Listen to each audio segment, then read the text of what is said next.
Bismillahirrahmanirrahim. Kuni azkurkum. Ada ayatnya? Maka berzikirlah anda kepada saya. Ingatlah kepada saya. Berzikirlah kepada saya. Azkurkum, maka saya pun akan ingat dengan kamu. Orang yang zikir kepada Allah, yang selalu ingat dengan Allah, maka Allah pun akan mengingat dia. Saya kalau ingat anda, saya telepon anda, saya doakan anda, dan kita berbincang, bukankah anda akan ingat dengan saya pula? Jika makhluk saja sudah begitu, maka bagaimana dengan Allah subhanahu wa ta'ala yang tidak sama sifatnya dengan makhluknya? Laisa kamitslihi syai'. Sekarang perhatikan baik-baik. Ini kaidah ya, ini kaidah. Ini manfaat dari zikir. Tadi saya sampaikan di awal, bukan cuma sunnah untuk dilakukan, tapi ada hal yang sangat istimewa. Allah meminta kita untuk berzikir.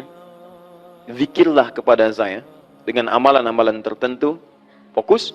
Maka ketika anda ingat dengan saya akan ingat anda kepada Allah. Saya akan ingat anda kata Allah. Perhatikan baik-baik. Kita akan selalu diingat oleh Allah subhanahu wa ta'ala. Alhamdulillah. Lihat. Allah minta kita ingat Allah dengan kata perintah. Fadhkuruni, ingat kalian kepada saya. Tapi jawaban dari Allah menggunakan bentuk progresif. Mudhari'. Dalam bahasa Inggris bisa present, continuous, dan future. Baik itu sekarang, terus berlangsung, atau bahkan kapanpun. Selalu. Ya, selalu, always, tidak pernah, never. Nah, ini. Nah, itu indah.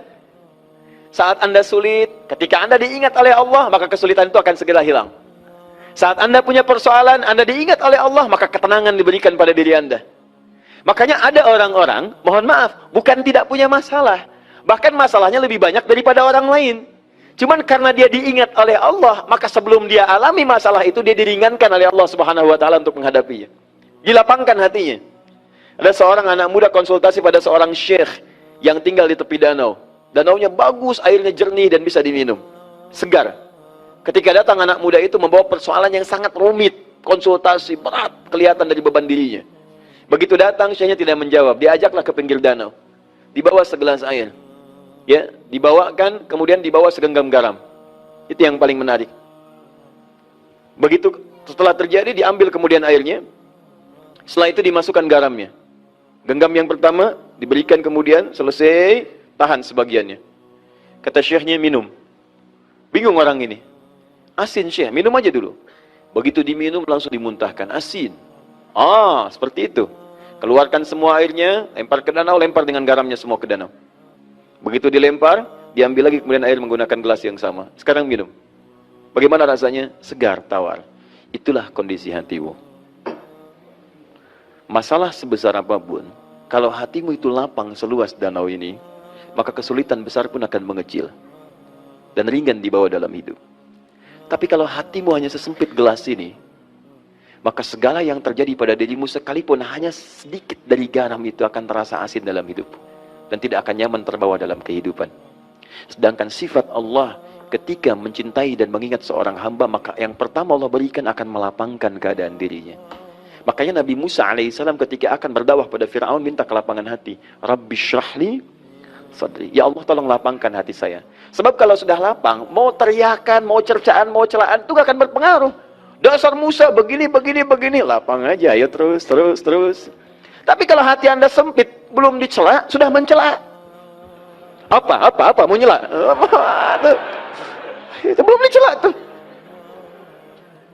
Dan bangga kadang-kadang dengan celaan. Bapak kok marah, Pak? Oh, saya memang pemarah. Bangga dengan temperamentalnya. Saya memang pemarah, mau apa? Jadi ada sesuatu yang keliru. Tapi kalau hati kita lapang, dan Nabi Muhammad itu Masya Allah, Nabi Musa minta, dikabulkan. Nabi Muhammad tidak minta, diberikan oleh Allah subhanahu wa ta'ala. Nabi Musa, Rabbi syrahli sadri, wa yassirli amri. Nabi Muhammad belum minta turun ayat, Alam nashrah laka sadrak. Nabi Musa, Rabbi syrahli sadri. Nabi Muhammad, Alam nashrah laka sadrak. Wa wada'na anka wizrak alladhi anqadha dhahrak. Muhammad, kami telah lapangkan hatimu, sehingga dengan itu semua beban-beban yang kau pikul di pundakmu, pikul di pundak berat seperti angkat barbel, itu akan terasa ringan dalam hidup. Nabi Musa minta diberikan, Nabi Muhammad belum minta, langsung diberikan. Kenapa? Karena puncak amalan Nabi Muhammad itu yang sulit disaingi oleh nabi-nabi yang lainnya.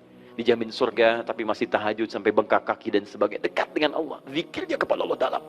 Karena dalamnya itu belum minta sudah diberikan oleh Allah Subhanahu wa Ta'ala. Sehingga Nabi Isa menyebutnya bukan dengan Muhammad, tapi dengan nama yang lainnya, Ahmad. Quran surah As-Saff ayat 6 itu. Wa wasyram birasulin ya'ti min ba'di ismuhu Ahmad. Aku berikan kabar gembira pada kaumku ya. Berikan kabar gembira. Padahal nabinya belum lahir. 600 tahun sebelum kedatangan Nabi sudah mengatakan pada umatnya. Saya berikan kabar gembira akan lahir setelah saya. Akan datang Nabi setelah saya. Bukan saya yang penutup, tapi Nabi setelah saya. Umumnya orang kasih kabar gembira itu saat dilahirkan. Hampir tidak ada misalnya orang jomblo langsung kasih kabar. Alhamdulillah, Masya Allah, saya kasih kabar gembira punya anak. Ya Allah, kapan? Sudah ada, mana? Nanti setelah menikah. Itu jomblo sengketa namanya. Ya? Iya. Nanti kita jomblo dibagi 3 bagian. Nah, jomblo syariah, jomblo fisabilillah, dan jomblo sengketa. Ya. Nanti lain waktu kita bahas. Nah. Untuk yang belum nikah. Taib. Apa yang disampaikan Ahmad, puncak zikirnya tinggi, lapang.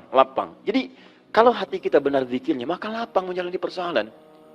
Makanya nanti saya sampaikan pada Anda, amalan-amalan ini kalau Anda kerjakan saat Anda sedang gelisah, itu memberikan ketenangan.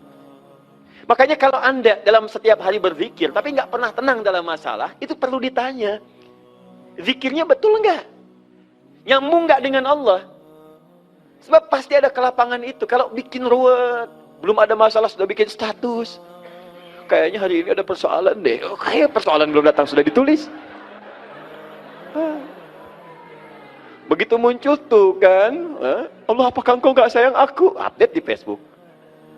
Kenapa Jeng? Tanya sama orang lain. Ih nggak nyangka ya, nyangka tuh. Banyak yang salah. Paham ya? Karena itu kita kembalikan. Ya, jadi ini manfaat yang pertama. Jadi fungsi zikir itu jangan tinggi-tinggi dulu, yang lain-lain dulu. Puncaknya adalah kenyamanan dalam hati, kelapangan. Sama.